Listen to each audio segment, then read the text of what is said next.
Perfect. Hello, welcome, bienvenidas, bienvenidos. It is my pleasure to introduce you to Ambassador Aurenia Aguirre, Charge d'Affaires of Mexico in the UK. Ambassador, you have the floor.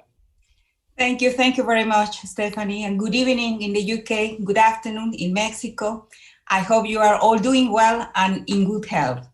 I'm very pleased to greet our fantastic audience today and welcome you to the talk, The Use of the Nahuatl Language in Mexico by Dr. Elizabeth Baquedano. As you may know, last week on the 21st of February, we celebrated the International Mother Language Day. Declared by UNESCO in 1999, this International Day aims to promote the preservation and protection of all languages used by peoples of the world as a tool to transmit and preserve traditional knowledge and cultures. As Dr. Miguel León Portilla, Mexico's most renowned expert on Náhuatl language, once said, the ultimate purpose of this endeavor is to preserve a language. Since when a language dies, a way of thinking dies, a way to see the world. Each year, UNESCO chooses a particular topic to promote the International Mother Language Day. This year, it is fostering multilingualism for inclusion in education and society, which is essential since 40% of the world's inhabitants do not have access to education in the language they speak or understand best. It hinders their learning as well as their access to heritage and cultural expressions. Mexico has advanced very much with a public education system that incorporates thousands of elementary schools with bilingual education and the translation of textbooks and official documents to all indigenous languages. Mexico is a multicultural nation, as you know. We have 69 national languages. Spanish is the most widespread and 68 indigenous. But we also have more than 360 language variants, which is why our country is amongst the first 10 nations with the highest number of native languages. After Spanish, Náhuatl is the second most spoken language with more than 1.5 million speakers, most bilingual. Many words derived from Náhuatl were incorporated into Spanish since colonial times and even exported to other languages. For example, guess what is the origin of the word chocolate? Well, this is an easy one. In Mexico, words with Náhuatl etymologies abound in daily life, as well as in some important traditions. And we don't even notice, we take it for granted. Therefore, the aim of this talk tonight is to give visibility to the contribution of the Náhuatl language and culture, and to celebrate our cultural diversity, which we are very proud. In 2021, when Mexico commemorates 200 of the consummation of independence, 500 of the encounter between the indigenous peoples and the Spaniards, and 700 of the foundation of Mexico Tenochtitlan, we have an additional reason to reflect upon our multicultural identity. Now, I'm very proud to introduce our lecturer for this evening, Dr. Elizabeth Baquedano, who has played a pivotal role in promoting the Náhuatl language for many years here in the United Kingdom. She's a specialist in the pre-Hispanic Mexico, archeology, ethnohistory, and codices. She's a distinguished member of our important Mexican community in this country and a very dear friend to the embassy. I'm certain most of you know her very well, but I'm very pleased to recall her credentials. She received her PhD from University College London, Institute of Archaeology, where she's now a senior lecturer and a coordinator of Aztec archaeology and ethnohistory, as well as a coordinator of comparative archaeologies of the Americas. She gives regular lectures and gallery talks at the British Museum and has curated several exhibitions, including Aztec treasures from Mexico for the state visit of the Mexican former President Miguel de la Madrid at the Museum of Mankind in June 1985, and Henry Moore in Mexico, an exhibition curated for Henry Moore's centenary at the University of East Anglia at the Sainsbury Centre for Visual Arts in Norwich in 1998. She has published 4 books, including most recently Tezcatlipoca, Trickster and Supreme Deity, with University Press of Colorado in 2014. She has authored several book chapters, including The History of Nations in 2012, as well as journal articles in Estudios de Cultura Náhuatl. As you mentioned, her honors include the Mexican Government Otley Award, bestowed upon Mexicans who have contributed significantly to the enhancement of Mexico abroad, particularly the art and archaeology of ancient Mexico. It is not a coincidence, I must say, that our first public event in March, when we celebrate International Women's Day, is with Professor Baquedano.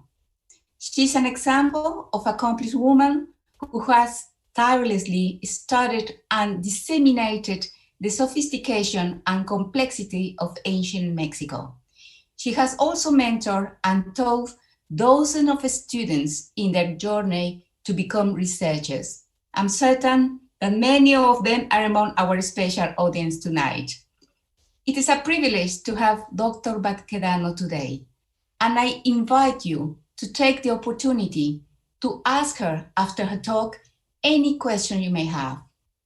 We will open the floor for a Q&A session moderated by Ana Elena Gonzalez, the director of the Center for the Mexican Studies, UNAM, UK, which is dedicated to promote Mexican culture and academic collaboration with the United Kingdom. I would like to thank her and her team for co-organizing this virtual event with us. The Mexican Embassy values very much the collaboration with UNAM UK in promoting Mexican cultural and educational links with the UK. So we will dedicate the last 10 to 15 minutes for questions and comments. For those connected via Zoom, feel free to add your questions to the chat. And for those seeing this transmission on Facebook Live, please post your questions at any time during the event. Now, I leave you with Dr. Elizabeth Baquedano. I hope that you enjoy this conversation, and remember to visit our website and follow the Mexican Embassy social media to hear about our events program, mostly dedicated this month to celebrate women. Elizabeth, you have the floor. Enjoy the evening. Thank you so much. Thank you very much, Ambassador. This is a really beautiful introduction, and thank you for your very warm words and for your appreciation. I'm certainly very much devoted to the Mexican cause, and I'm particularly grateful for you to accompany us this evening and for being with us, for reserving the evening. I'm equally very grateful to everybody in the embassy and the National University of Mexico in the UK. So I will give my thanks later on, but I would like to say that it's a great honor for me to be talking about one of Mexico's languages. And of course, if we are celebrating International Mother Language Day, Nahuatl is certainly one of the most beautiful languages in my view, spoken in Mexico. And I happen to be an Aztec specialist, so I have a special interest and bias in this particular language. But I would like to say that I wanted just to take examples of the language and how we use this language in a daily life, how we actually use the words, and sometimes we don't even know that they have an origin in Nahuatl. We use them for all kinds of things. And I have just chosen a few examples of this particular language. So if we start, please, with the first slide.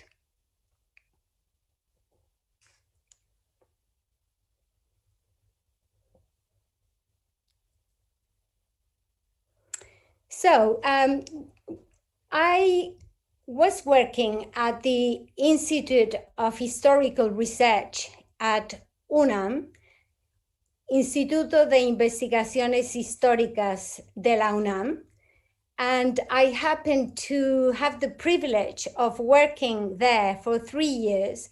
And I also had the privilege of working with the most distinguished Náhuatl of the country, Dr. Miguel León Portilla, to whom I would like to dedicate in memoriam this little exercise this evening. Dr. Miguel León Portilla was an extraordinary scholar who went deep into the language. And he was very aware that the language, as Ambassador Aguirre said, is really the key to preserving the identity of the nation. But he did it mainly to preserve the identity of what is really old Mexico, where the roots of the Mexicans are. So I happened to attend a seminar that he started many years ago, every Tuesday.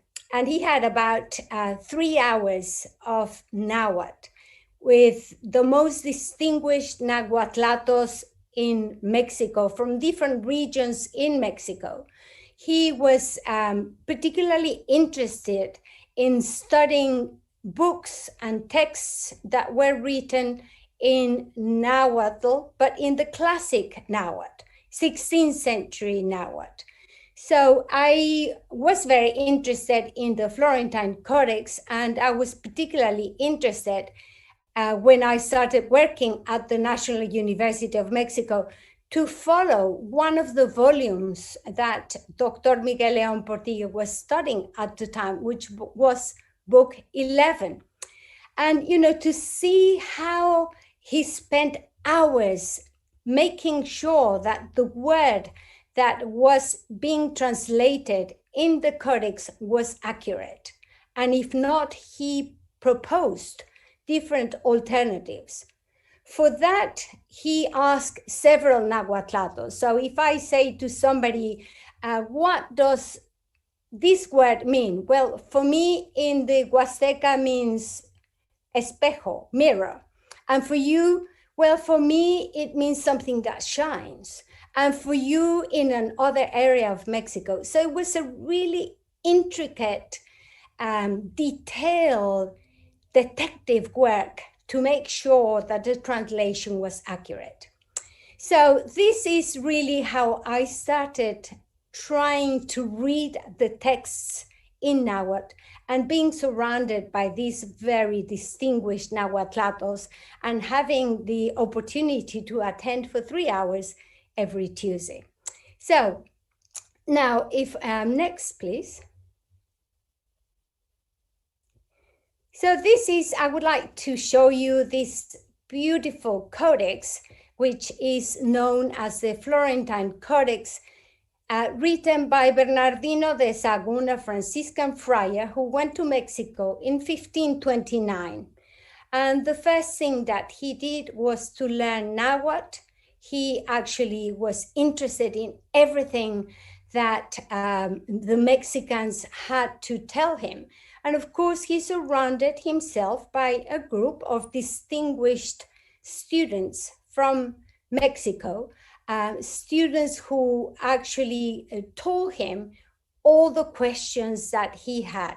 So he was very interested in doing the activity of an anthropologist. Of course, anthropology did not exist, but he worked as an anthropologist. He produced this beautiful encyclopedic work in 12 volumes. And you can see that on the left-hand side, there is a column written in Spanish.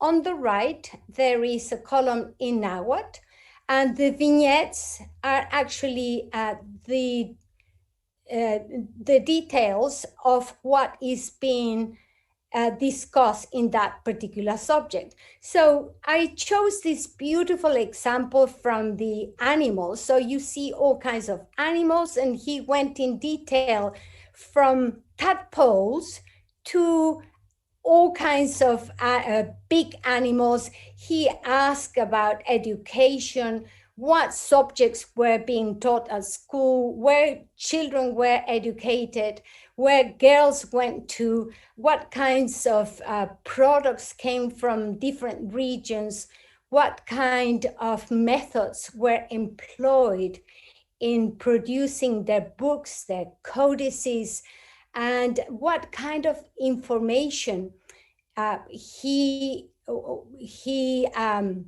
recorded was always given a great deal of detail.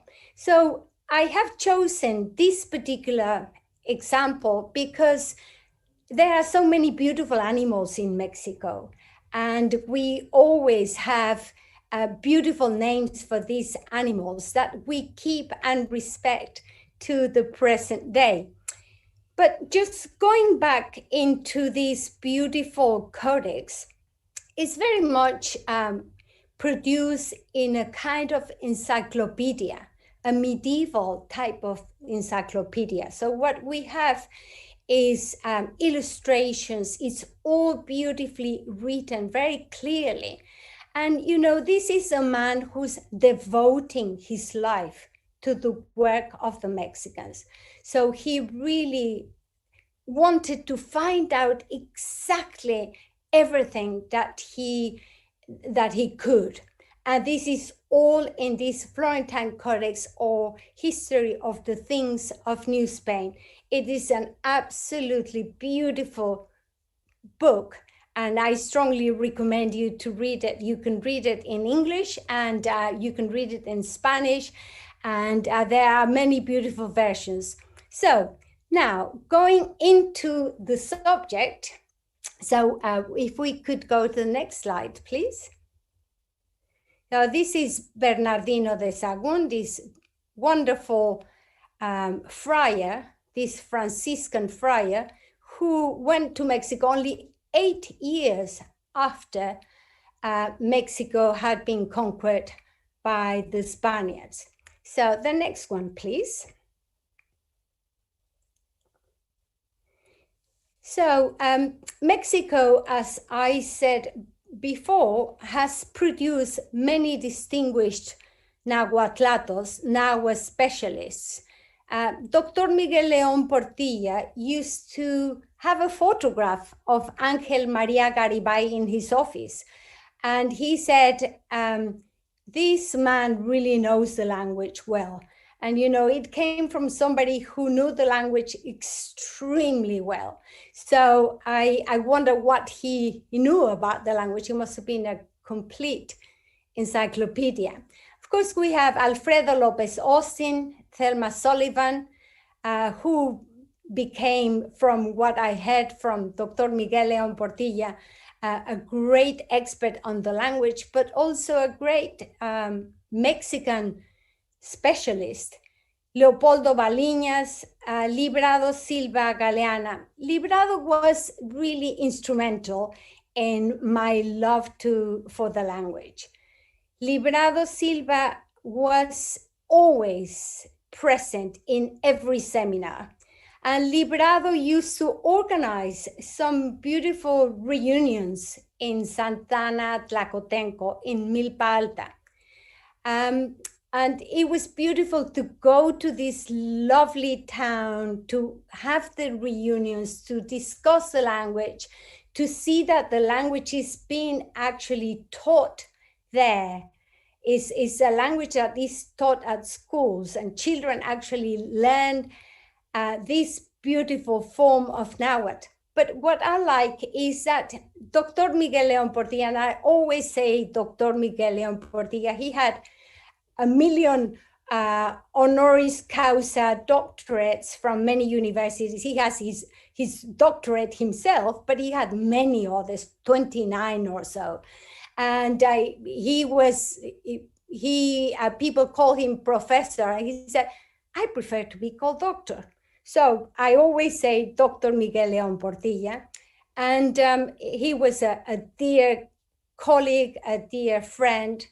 But Librado Silva was always present, and he was one of the key figures in this language for me.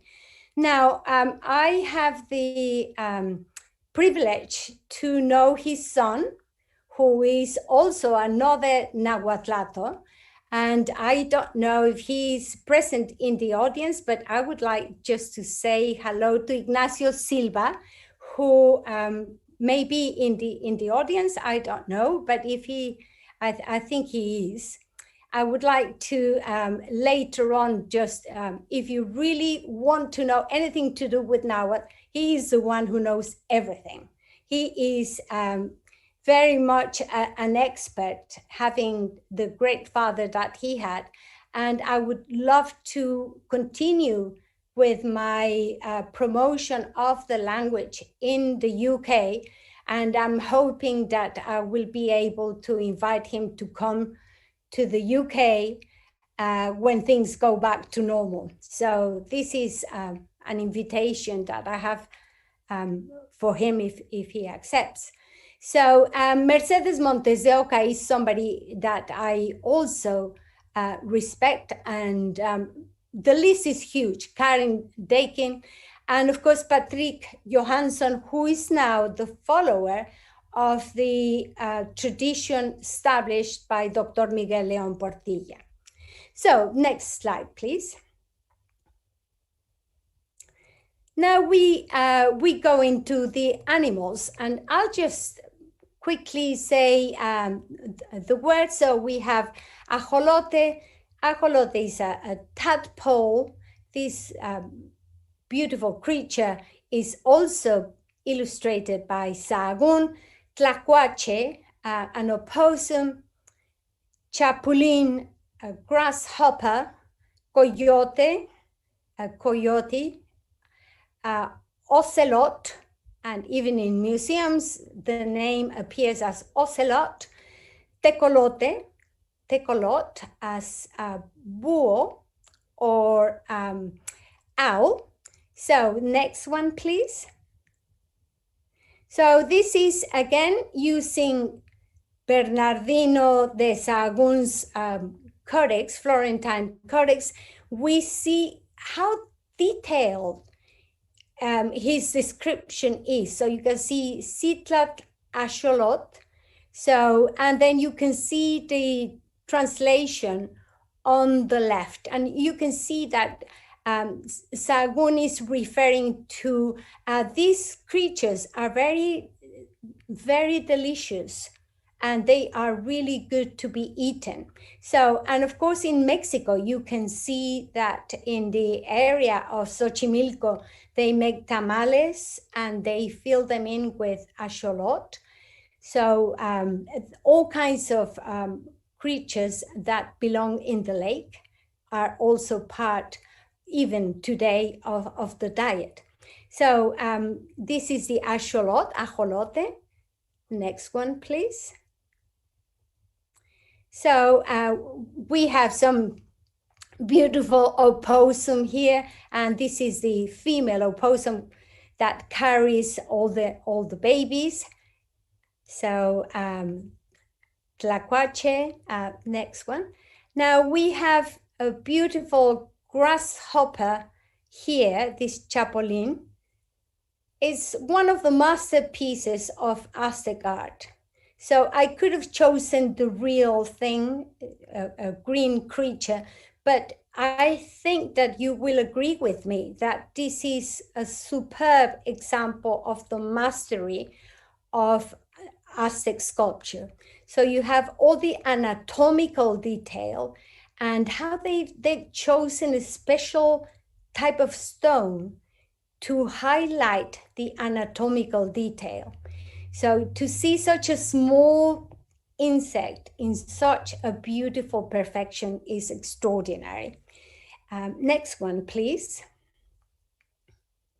So here we have a lovely coyote, and of course there are many coyotes. There's a lovely area in Mexico called Coyoacan, so place of coyotes, Coyoacan.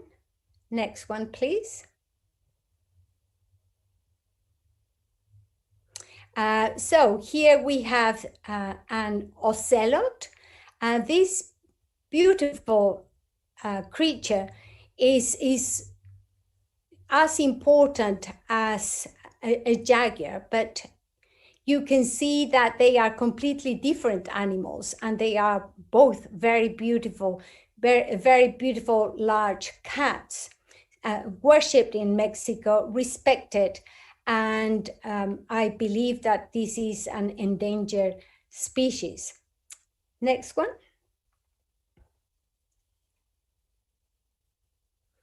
So the owls, and of course, for anybody who is familiar with tecolotes, tecolot, with owls, owls have a great importance in Mexico. So even they're associated with death, with afterlife.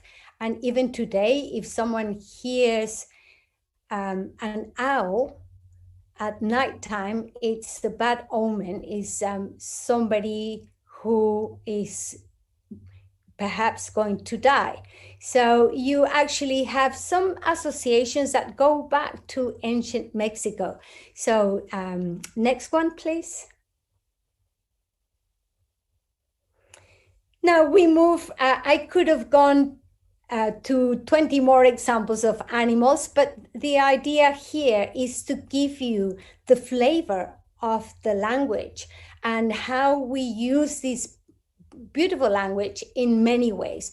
So many people go to Malinalco or live in Malinalco. It's a beautiful place in the north of Mexico City. So it's one of the areas that is full of history, is full of archaeology, and it comes from Malinali. So you can see the grass.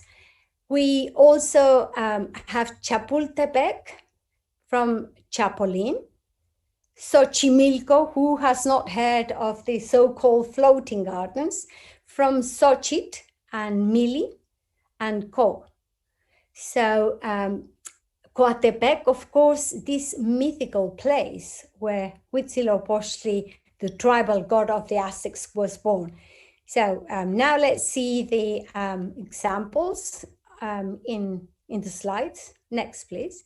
So this is Malinalco. I love to show this circular temple carved of the living rock.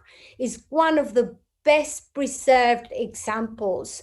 And luckily, this monument was not destroyed during the conquest period. So it's one of those extraordinary buildings that was carved from the rock. It's a semicircular building, and it has, we can't see all the detail, but you go into the fangs of the earth. So you go into a cave. You go into the rock itself, and inside there are some seats with animal symbolism, eagles and jaguars carved on the living rock. It is an extraordinary monument. And of course, this is a lovely high forested region in the mountainous area of southwest Mexico, city. So if you haven't been, this is one area you must absolutely see, and there is a beautiful 16th century convent. So make sure to visit this fantastic archaeological site. So the next one, please. And of course, history is one of the many facets of Mexico, and the castle of Chapultepec, synonymous with the Habsburgs and Maximilian, you can see the extraordinary building in the core of Mexico City today. So this is again another beautiful place, and it's Chapultepec. So this comes from the area that I was talking about, the hill of the grasshopper Chapulín. Next one, please, from Tepetl Mountain. So Xochimilco, we have this beautiful southern region in Mexico City that is surrounded by lakes. This is one of the most fertile regions in Mexico City, particularly in Aztec times. It was the breadbasket of Aztec Mexico, and you can see today some of the most beautiful celebrations for the Day of the Dead in the Chinampa region in Xochimilco, but particularly in Mixquic. So the dugout canoes that are very beautiful when you take a ride on a boat, particularly Monday to Friday, as opposed to the weekend.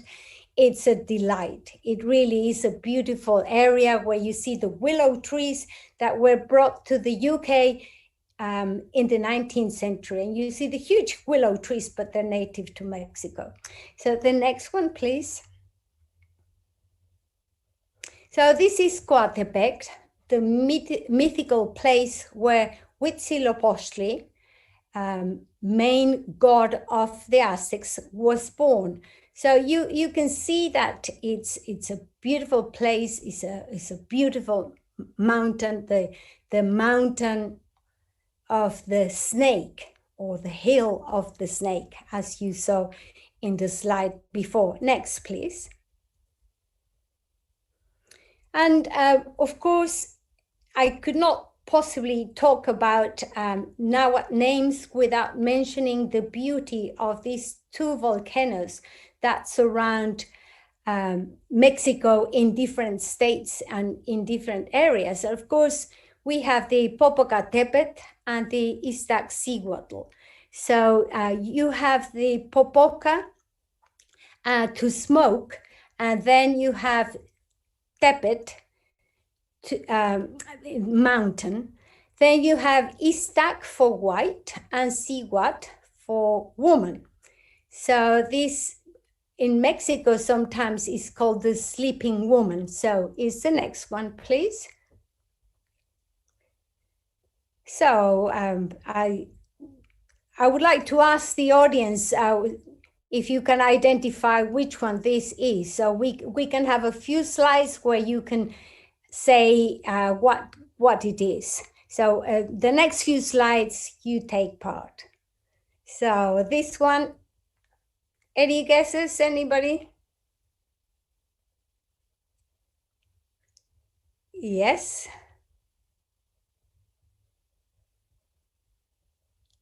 Okay. Popocatépetl.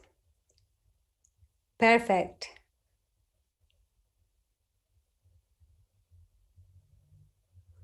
Great. Now, oh, you see, everyone knows it. That's especially, well, for Mexicans, I think we all should know, but it's interesting that sometimes the volcanoes are called in different ways. We call it Popo for short, not Popocatépetl, the whole thing. The next one, please. So this is obviously, any guesses? Iztaccíhuatl, yes.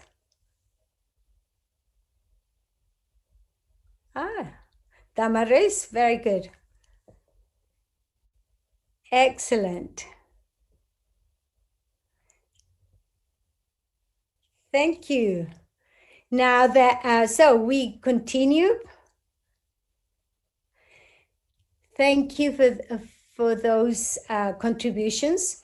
Now, I'm always fascinated by how many tools we have and how many different Nahuatl names we have for tools.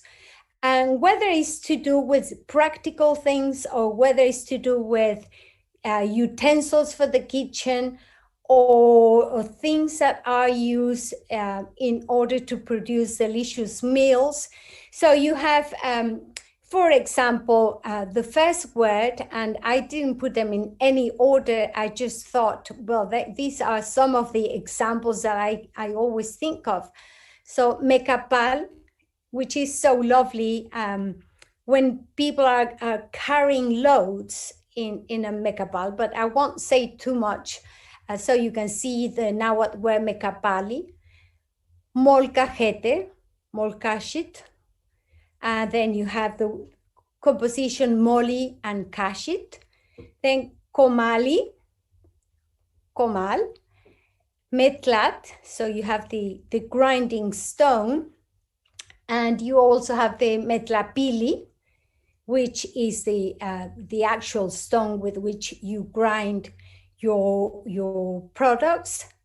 Then malacate, I love that word, and you hear it all the time. For instance, when people are racing boats, they say el malacate, and of course these are made of metal, but the word is still being used in Nahuatl, malacate.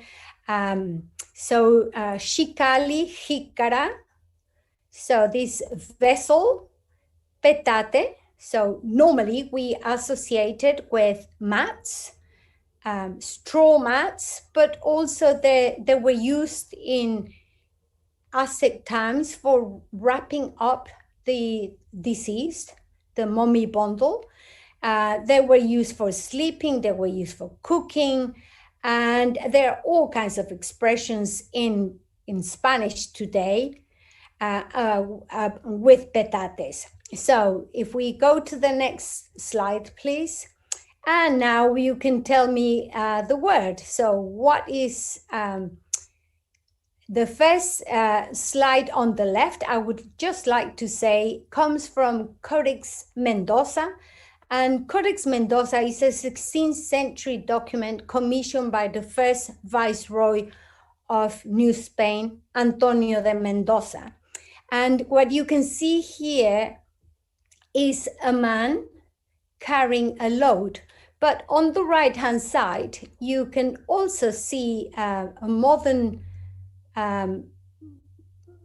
photograph of a lady carrying a basket.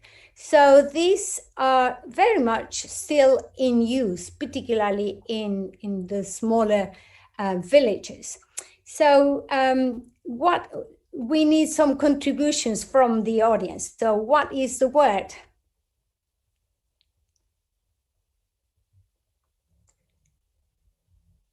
Any contributions? Can you please? Very good, Thelma. Mecapal. Any more?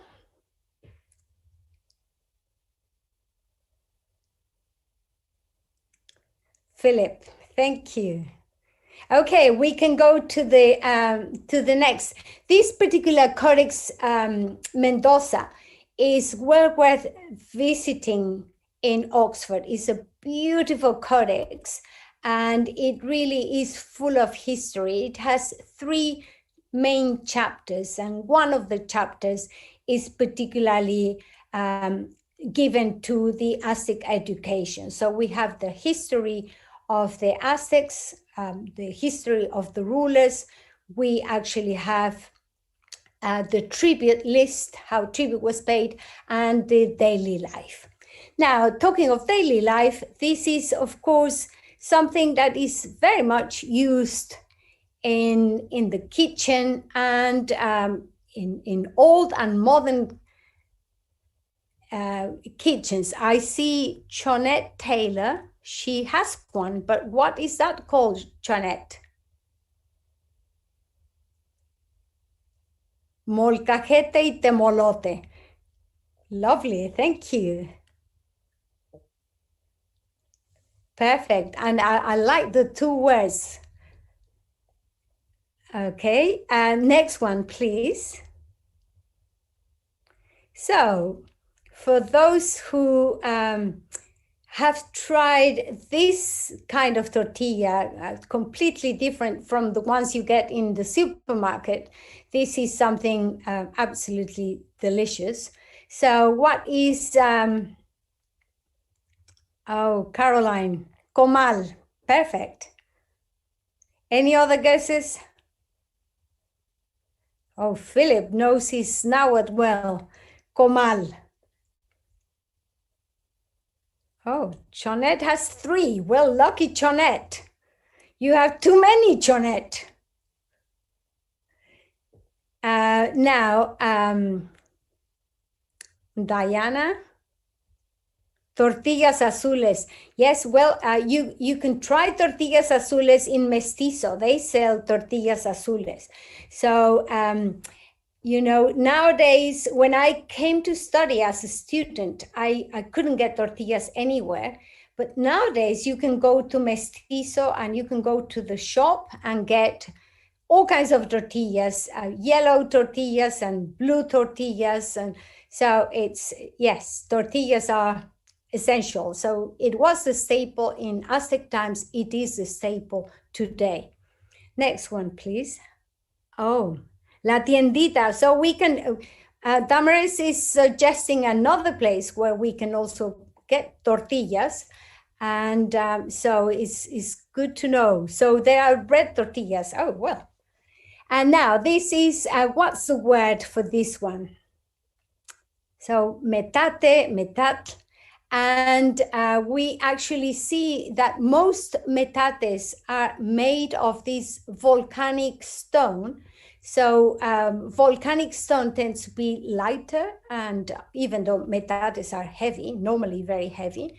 So many of these metates are produced in different states in Mexico, but Michoacan has a beautiful production of metates. Oh yes, metate, metlapile. Excellent, thank you.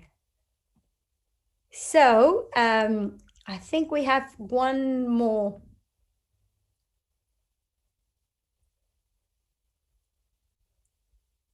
So what is this in the slide? Yes, well, there's several objects. Petate, that's absolutely right. That's prominent. But what's the lady holding? Petlat, yes.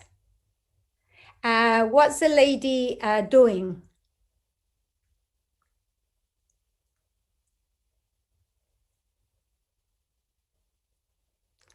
What is she? It's a spindle. You can see the spindle. She's spinning, yes. And, oh yes, carding wool. So, but she's using the spindle. So what's the word of spindle? Any guesses? Malacate, yes. Malacate, perfect. Thank you, Itzel.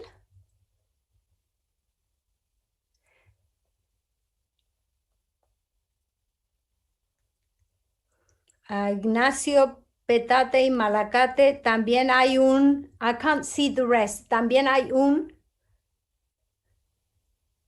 Chiquihuite. Oh, yeah. Okay, thank you. Fibra de maguey, okay. Well, very good. You see, you are all Great experts. Canasto, yes, that's also the word. Yes, that's well. So we can actually we could use many other things, and we could go to cotton and talk of the word cotton. But these are just some examples to give you the flavor of the language and of the country, of course. Next one, please. So what is this called?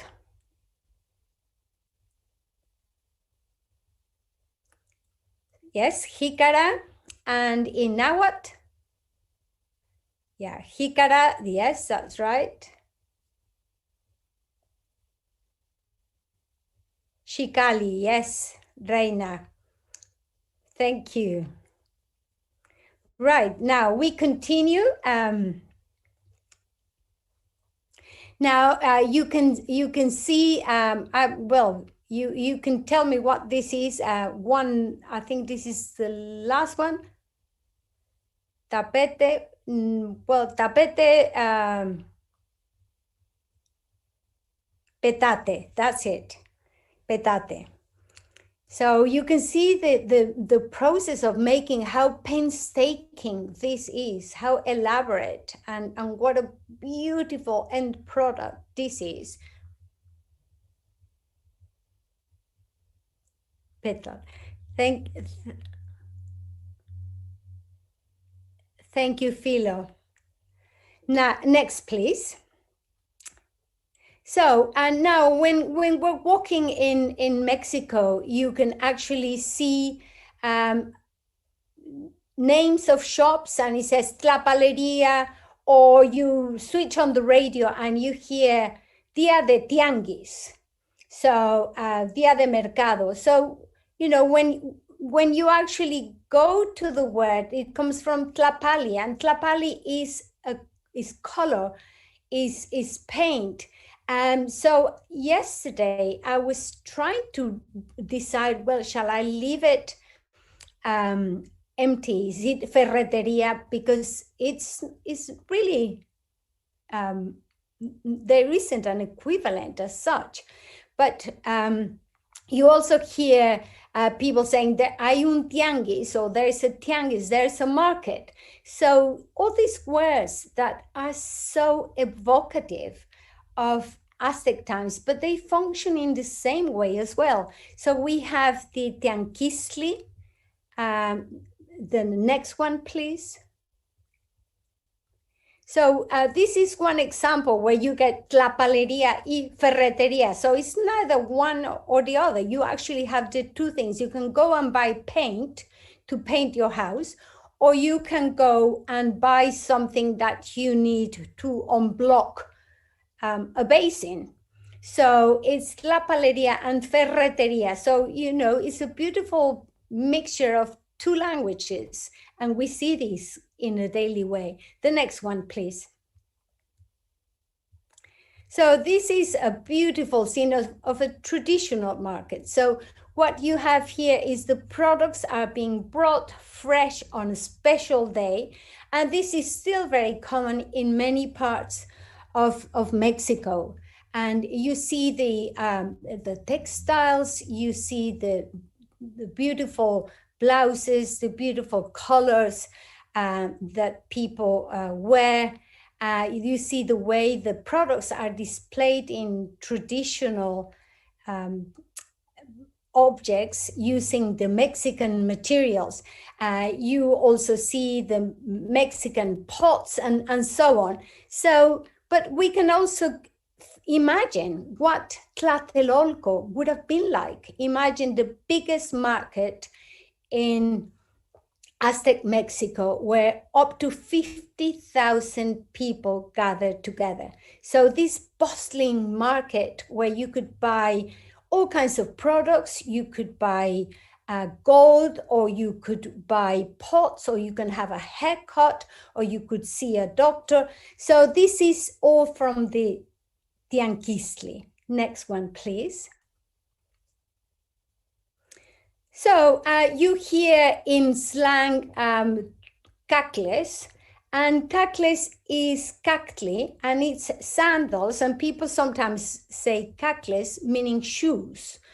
So somebody can say, I like your cacles, me gustan tus cacles. So that is a beautiful Nahuatl word. We hear the word keshkemet, and we all have keshkemets, and there's no translation, I don't think, for keshkemetl. People use the same word. Or huipil, and you say huipili. Yes, somebody said poncho or sarape, and I did write, I think, I don't know if you can see the third column, but I can't, because I see the photographs, or I see the faces of the people, but in the screen, but I don't, but maybe you cannot see, it's in there somewhere. But for huipil, I don't know if jorongo, yes, jorongo may be the right one. So I thought I would leave it for all of you to help and interpret. The next one, please.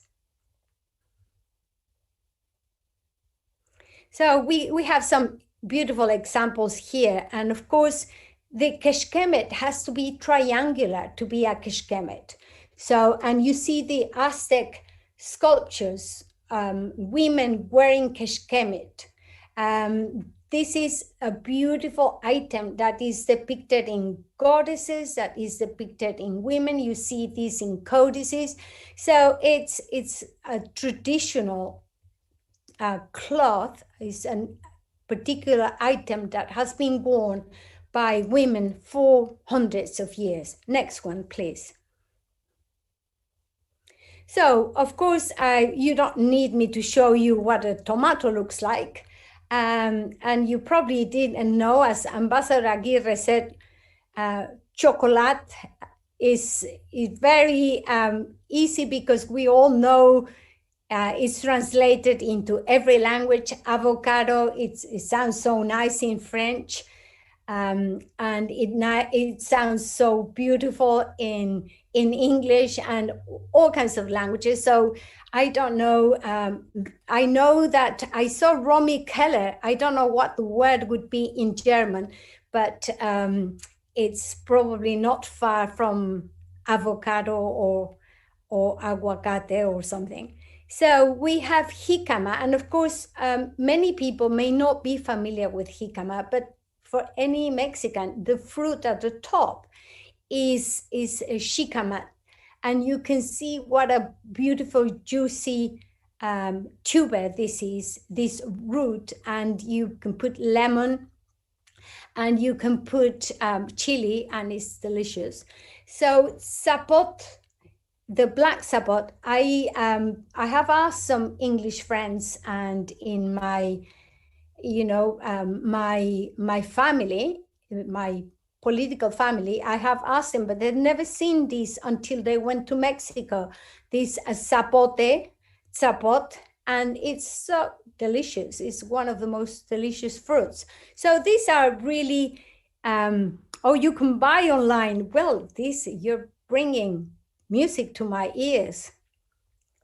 Well, now you can buy everything, which is beautiful. Well, I will try that for my next dinner party then.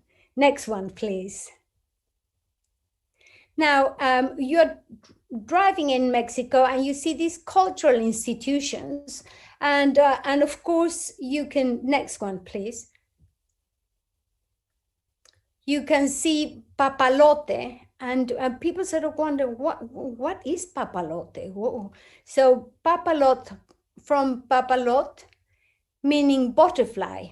So it's a beautiful name, but it's also a kite. So it's used as a kite, it's used as a butterfly. So papalot, and this is one of the most beautiful museums built by one of Mexico's distinguished architects, Teodoro González de León, who has produced some of the most beautiful museums in Mexico and abroad. And of course, Mexico has a beautiful tradition of building beautiful museums, including the Museum of Anthropology in Mexico City, built by Ramirez Vázquez. So we have examples using that. Now we have another slide, please. And here we have and of course, we are doing this talk in conjunction with the National University of Mexico, UK.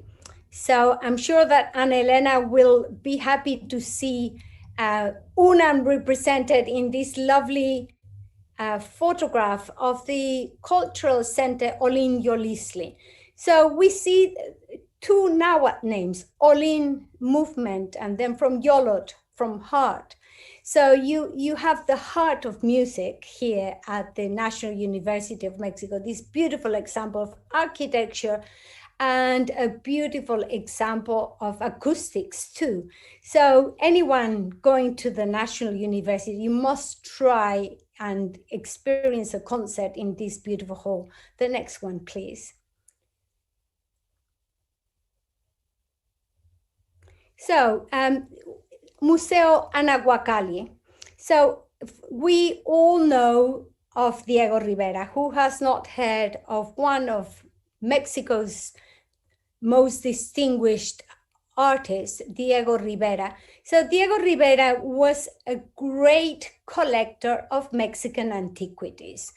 He wanted to display only 2,000 of his favorite objects, but his collection consisted of 70,000 objects. So to see the House of Anáhuac, this beautiful construction inspired in Maya forms, as you can see in this arch on the left, displaying Mexican objects from many cultures, Teotihuacan, Olmec, Aztec, Toltec. You see many objects displayed there. And of course, Diego Rivera wanted Carlos Pellicer, to choose the objects and display them. So we have a very exquisite taste of a poet choosing out of 70,000 objects. So you have the building there, and it's really extraordinary to see not only this beautiful museum, but to see that it's preserving the name of Anáhuac. Next one, please. Now, we are all familiar with the Day of the Dead, and is perhaps the most important celebration in the country. And we can see the color in this beautiful cemetery. We can see the profusion of lights and the petals. We can see incense. We can see really ancient Mexico in these celebrations. The next one, please.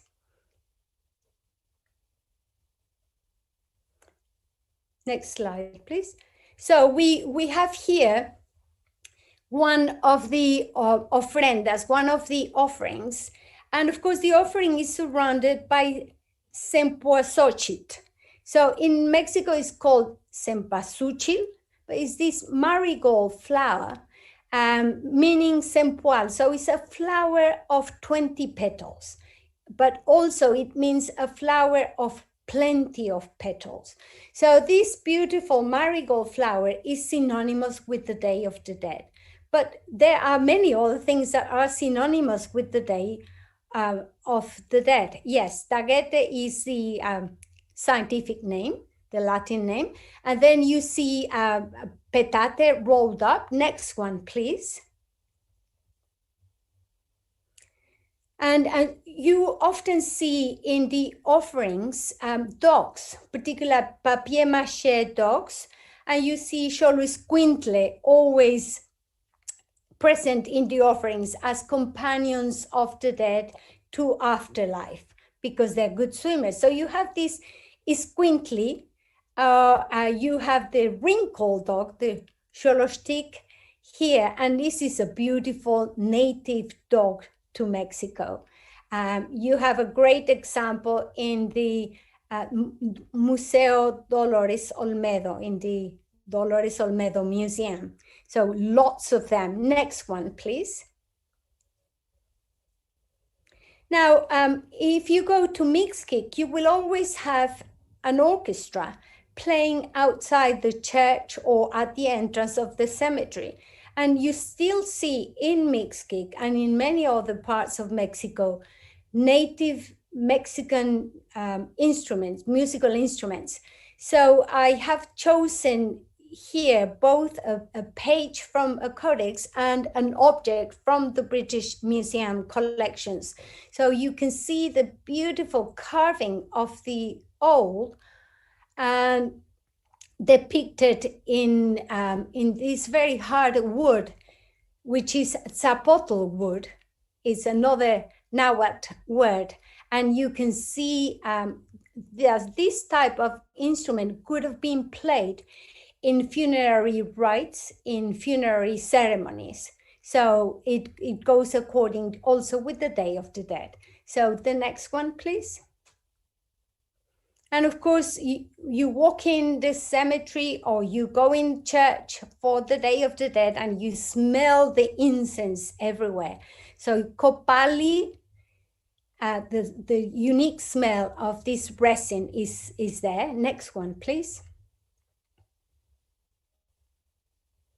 And now I'm also intrigued how some words travel and stayed in Spain, and we don't use them very often. And I thought I would just use one that I was very shocked when I gave a lecture in Madrid many years ago, and people still had blackboards, and I asked for a chalk, and I said his, and they said, well, we have only tiza in Spain.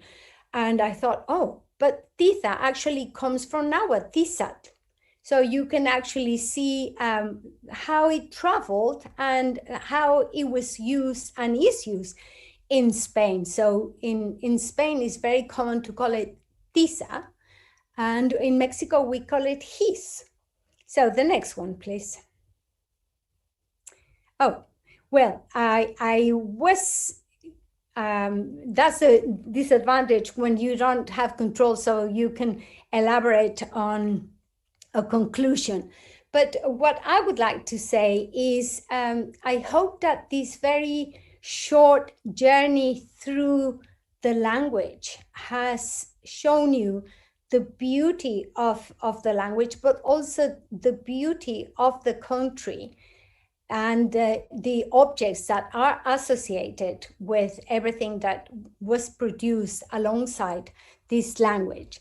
Now, I would like to say thank you very much to the Mexican Embassy, to Ambassador Aguirre for her very kind introduction and her very beautiful expression of my work. Very thankful to Stephanie and Mariela, who's done a sterling work, and she has communicated with me all the time. And Ana Elena González Treviño. It's very nice to be doing Náhuatl, and Ana Elena and I have done one Náhuatl study day together, but more to come, and there's one coming in May. So please put it down in your diaries. And of course, I would like to thank a student of mine, Tia Watkins, for her help. I was going to say invisible, but it's not invisible because it is visible. She was also, she gave me some advice as to how to make it look nice. So I would like to thank everybody who has turned up this evening. It's a really lovely group of people, and I can see in front of me 99 people. So I am incredibly grateful to have you all this evening. So Ana Elena, please, over to you.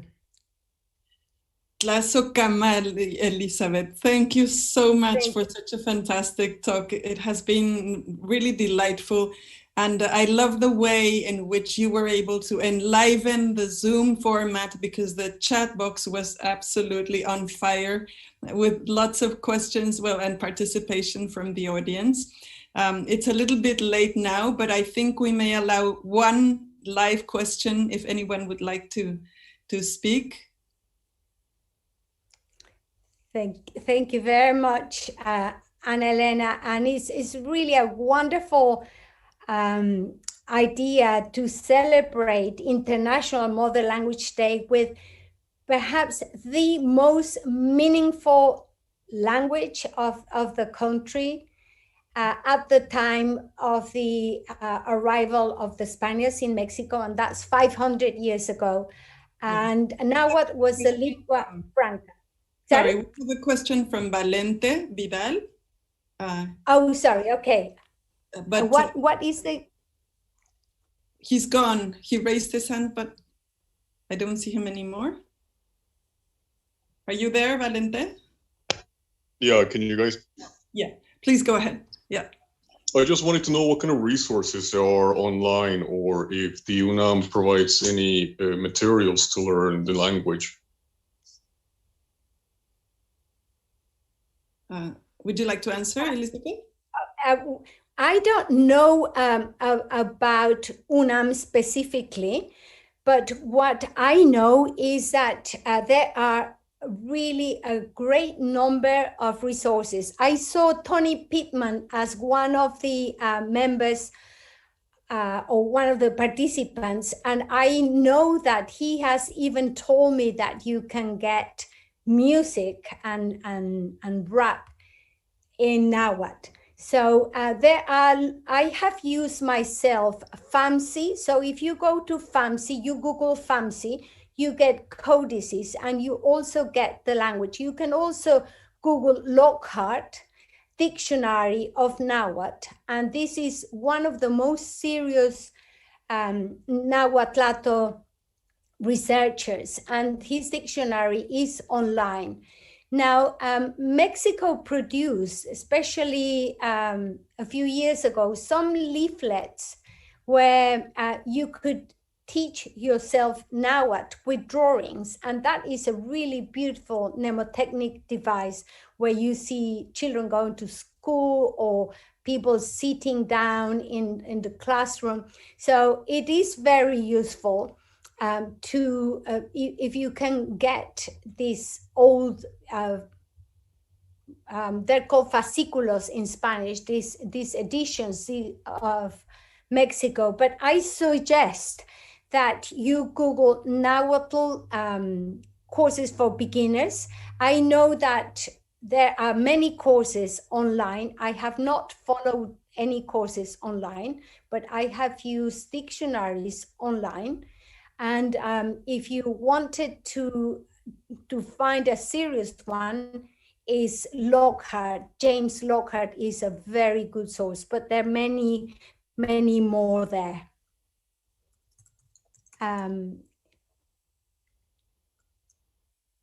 Okay. There are many more questions on the chat.